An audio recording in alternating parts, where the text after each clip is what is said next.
Salam, selamat pagi Bapak Ibu, saudara-saudara di dalam Tuhan Yesus Kristus. Dengan penuh rasa syukur dan sukacita di pagi hari ini, kita kembali diizinkan Tuhan bangun pagi, menikmati hari yang baru, menikmati udara yang segar. Dan sebelum kita bekerja, sebelum kita beraktivitas, mari sejenak kita mendengarkan setiap perkataan Tuhan. Maka di pagi hari ini saya menyapa Bapak Ibu Saudara di dalam program Motivasi Pagi.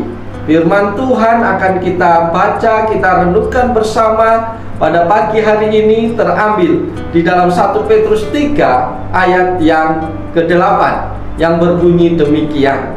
Dan akhirnya hendaklah kamu seia sekata, seperasaan, mengasihi saudara-saudara, penyayang dan rendah hati. Amin. Bapak Ibu Saudara yang dikasihi oleh Tuhan Yesus Kristus, menjadi seia sekata, menjadi seperasaan, mengasihi, penyayang dan rendah hati, itu bukanlah perkara yang mudah kita terapkan, kita hidupi di dalam kehidupan kita tiap-tiap hari. Kecenderungan kita adalah mementingkan diri sendiri. Kecenderungan kita adalah mengasihi diri sendiri. Namun pada pagi hari ini lewat pernyataan Petrus ini melengkapi pembahasan ayat sebelumnya.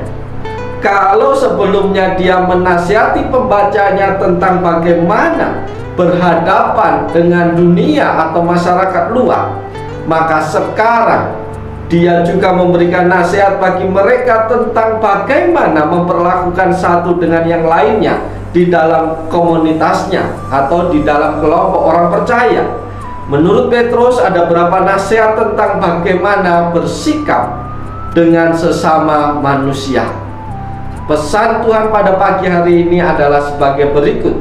Yang pertama, hendaklah kamu seia sekata. Bapak Ibu Saudara yang dikasihi Tuhan, pernyataan ini ditunjukkan langsung kepada orang-orang percaya, sebab Petrus berkata kepada semuanya. Dengan bahasa lain disebut all of you, dan meminta mereka untuk mengasihi sebagai saudara.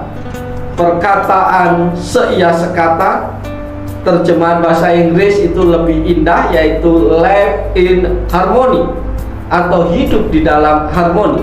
Berarti menjadi satu pikiran atau sependapat atau hidup harmonis atau memiliki roh yang menyatu. Saudara-saudaraku di dalam Yesus Kristus, kita tentu sudah tahu bahwa seluruh perjanjian baru diwarnai oleh ajakan demi kesatuan Kristiani. Misalnya Yesus, Paulus berulang kali memberi nasihat sekitar tentang kesatuan. Bapak Ibu Saudara yang dikasihi oleh Yesus Kristus, bahwa seseorang tidak dapat menjalani kehidupan Kristianinya kecuali dalam hubungan pribadinya ia dapat bersatu dengan sesamanya. Namun demikian, kesatuan di antara para pengikut Kristus nampaknya mengalami pergeseran seiring dengan semakin berkembangnya waktu dan meluasnya kekristenan hingga mencapai bentuk seperti yang sekarang ini. Artinya kesatuan yang pada awalnya selalu terungkap melalui pengajaran, nasihat Yesus dan para rasul, secara perlahan hal itu tidak lagi menjadi ciri khas orang-orang Kristen, termasuk pada zaman penulisan surat 1 Petrus ini. Bapak Ibu yang dikasihi oleh Tuhan, apalagi pada zaman sekarang ini, maka dalam menghadapi berbagai penindasan iman seperti yang dialami oleh pembaca tulisan Petrus ini, tidaklah cukup dengan berbuat baik dan menjaga persatuan. Tetapi penting juga ada faktor lain yang lebih praktis dan menguntungkan. Demi mencapai itu, maka penting untuk tidak mempersoalkan atau mempersalahkan perbedaan doktrin dalam rangka menjaga kesatuan umat Tuhan. Tetapi hal ini tidak berarti bahwa tidak perlu ada perbedaan, atau perbedaan haruslah ditekankan sedemikian rupa supaya tidak pernah muncul lagi. Saya kira itu sangatlah mustahil. Perbedaan-perbedaan itu tetaplah ada dan bahkan memiliki potensi untuk mendatangkan rasa curiga, saling tidak percaya, keretakan, dan membangkitkan konflik. Nah, kalau perbedaan itu ditekankan atau disembunyikan secara paksa atas nama kesatuan, maka cepat atau lambat bisa saja muncul persoalan yang dapat berkembang menjadi pertengkaran dan perpecahan besar. Dengan kata lain, apabila orang percaya meninggalkan keyakinan atau doktrin mereka demi kesatuan di permukaan, maka persatuan ini menjadi suatu yang tidak berarti. Persatuan Kristiani sangatlah penting, dan itu menjadi ciri khas kita sebagai orang percaya kepada Kristus. Maka berbahagialah mereka yang dapat hidup bersama dengan sesamanya, sekalipun dalam perbedaan. Itu pesan Tuhan yang pertama bagi kita di pagi hari ini. Pesan Tuhan yang kedua bagi kita yang kedua adalah hendaklah seperasaan. Dalam bahasa Inggris ditulis to be sympathetic, berarti saling berbagi dengan orang lain dalam suka dan duka, dan bersama dengan mereka dalam segala situasi mereka. Bapak Ibu yang dikasih oleh Tuhan, Rasul Paulus mengatakan di Roma 12 ayat 15, bersukacitalah dengan orang yang bersukacita, dan menangislah dengan orang yang menangis. 1 Korintus 12 ayat 26 mengatakan, karena itu jika satu anggota menderita, semua anggota turut menderita. Jika satu anggota dihormati, semua anggota turut bersukacita. Bapak Ibu yang diberkati oleh Yesus, karena itu perintah seperasaan di sini tidak hanya dorongan untuk bersama dengan sesama dalam bayangan atau hayalan kita, tetapi lebih daripada itu menuntut sikap untuk berefleksi bahwa kita memang satu di dalam Kristus. Dalam pengertian yang nyata, apa yang terjadi kepada yang satu atau berapa orang terjadi juga kepada kita semua. Jadi tidak alkitabiah apabila ada orang Kristen hanya memperhatikan diri sendiri. Tidak patut juga apabila merasa senang dengan penderitaan sesama atau merasa sedih dengan sukacita orang lain. Mengasihi sesama sebagai saudara berarti memelihara kasih sayang terhadap sesama orang percaya.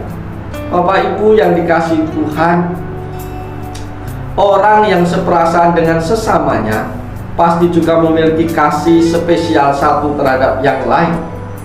Di surga, rasa keterikatan antara orang-orang percaya seharusnya lebih kuat daripada kasih sayang yang ada di dunia ini.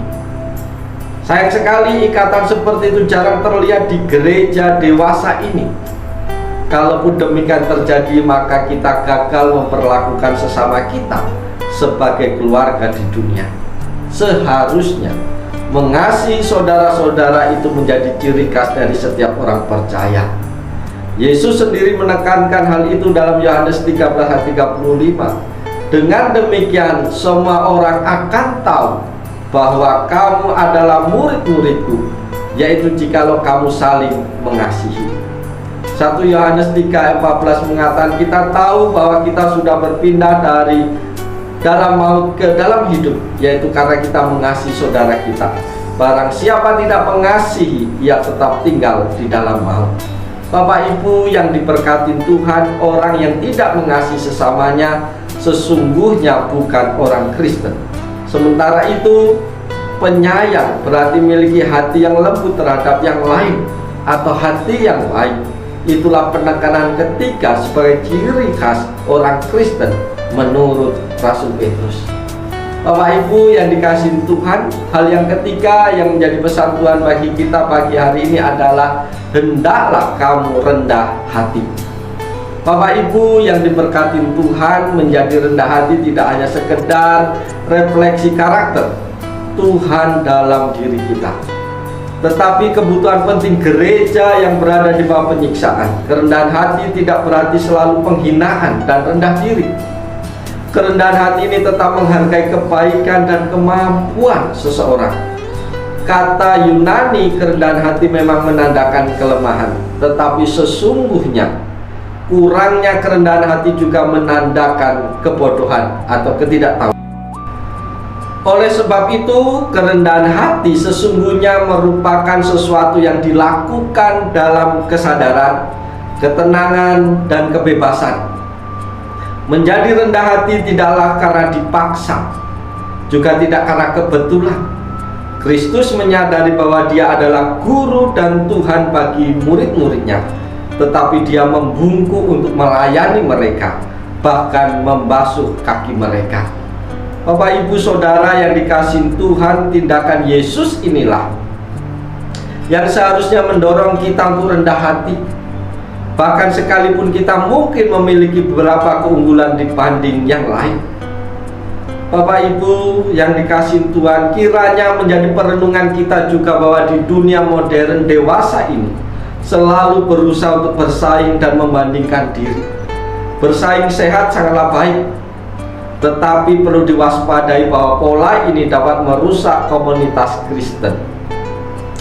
Ketika perhatian utama kita hanya untuk menjadi yang lebih hebat dan lebih besar dari sesama, dan memperlihatkan superioritas kita atas yang lain, sesungguhnya kita tidak lagi melayani Tuhan. Orang yang rendah hati memiliki kemampuan menilai diri sendiri dengan benar. Di sana juga ada kekuatan spiritual yang mempraktikkan kerendahan hati, yang membebaskan dan melayani. Orang yang memiliki kekayaan, kuasa atau pendidikan tinggi sesungguhnya sudah lebih dari orang lain dalam berbagai aspek. Orang yang rendah hati tidak akan memamerkan kelebihannya itu, dan dia tidak akan menggunakan kelebihannya itu menganggap remeh atau menaklukkan orang lain. Sebaliknya, ia akan membangun hubungan yang baik dengan mereka dalam konsep kesetaraan, menggunakan kelebihannya untuk meningkatkan kesejahteraan mereka. Karena itu, marilah membangun hubungan yang harmonis dengan sesama kita. Bapak, Ibu, Saudara yang dikasihi Tuhan, firman Tuhan telah sampai kepada kita pada pagi hari ini. Oleh sebab itu, mari kita praktekkan. Jangan puas hanya menjadi pendengar-pendengar saja, tapi biarlah setiap kita yang menyaksikan program ini bisa menjadi pelaku-pelaku firman Tuhan dalam kehidupannya hari lepas hari. Oleh sebab itu, doa dan harapan saya sepanjang hari ini Tuhan akan memimpin, Tuhan akan memberkati Bapak Ibu Saudara di dalam setiap aspek kehidupan Bapak Ibu. Ketika Bapak Ibu bekerja, ketika Bapak Ibu beraktivitas, ingatlah ada tangan Tuhan yang penuh kuasa yang senantiasa menopang, memberkati, menuntun kehidupan kita. Maka lakukan yang terbaik, maka Tuhan tidak akan pernah membiarkan engkau berjerih lelah tanpa menerima berkat-berkat dari surga.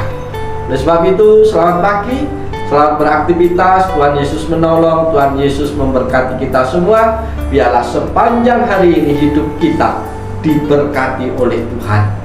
Amin.